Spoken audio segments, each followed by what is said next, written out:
friends, welcome to Amina Samayal. Today நம்ம சேனல்ல instant பருப்பு போலி ரெசிபி தான் ஃப்ரெண்ட்ஸ் பண்ண போறோம். பாருங்க ஃப்ரெண்ட்ஸ், நல்லா சாஃப்ட்டா இருக்கு.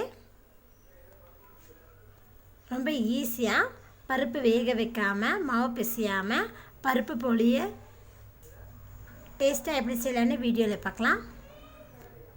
எங்க சேனலை புதுசா பார்க்குறவங்க எங்க சேனலை சப்ஸ்கிரைப் பண்ணுங்க. பக்கத்துல இருக்க பெல் ஐகானை கிளிக் பண்ணுங்க. அப்பதான் நாங்க போடுற புது வீடியோக்கள் உடனுக்குடனே உங்களுக்கு வந்து சேரும்.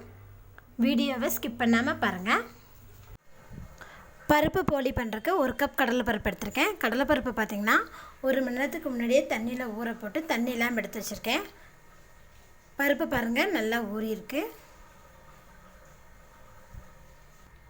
மிக்ஸி ஜாரில் நம்ம ஊற வச்சுருக்கிற கடலைப்பருப்பை தண்ணி இல்லாமல் சேர்த்திக்கங்க.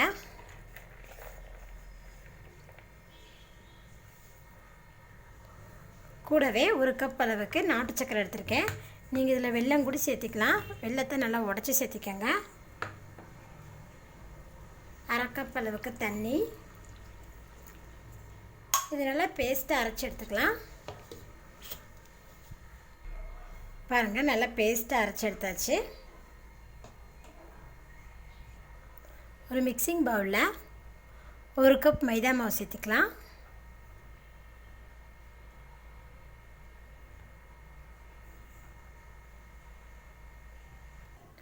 மைதா மாவு கூட நம்ம பேஸ்ட்டை அரைச்சி வச்சுருக்கிறேன்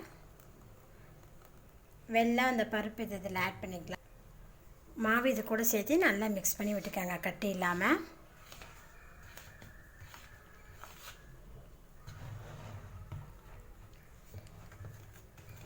கட்டி இருந்தால் உடச்சி விட்டு நல்லா கலக்கி விடுங்க.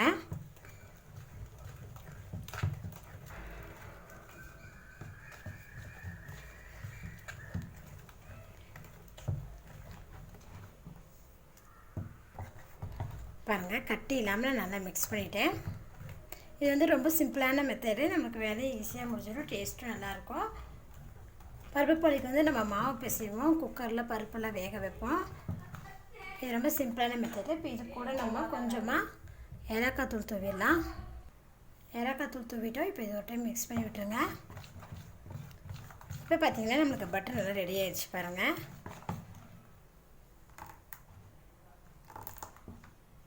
இந்த அளவுக்கு இருந்தால் தான் நமக்கு நான் கரெக்டான அளவு.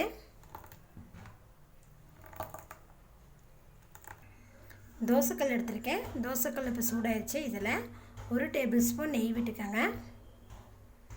நெய் வந்து தோசைக்கல்லில் எல்லா இடத்துலையும் இருக்கிற மாதிரி அப்ளை பண்ணிக்கலாம். இப்போ இதில் நம்ம ரெடி பண்ணி வச்சுருக்கிற பட்டரை இதில் சேர்த்திக்கலாம்.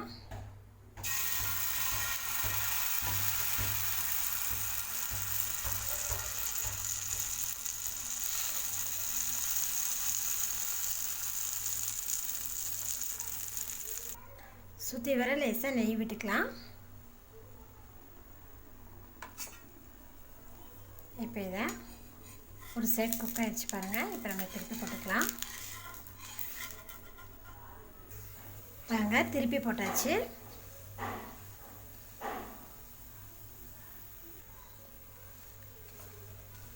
இப்போ திருப்பி பார்க்கலாம்.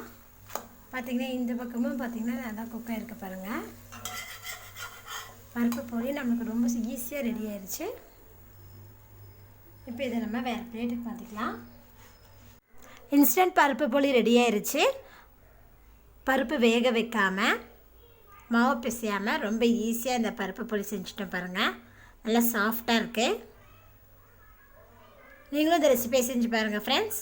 இந்த வீடியோ உங்களுக்கு பிடிச்சினா லைக் பண்ணுங்கள், உங்கள் ஃப்ரெண்ட்ஸுக்கு ஷேர் பண்ணுங்கள். மறக்காமல் ஆமினா சமையல் சேனலை சப்ஸ்கிரைப் பண்ணுங்கள். நன்றி.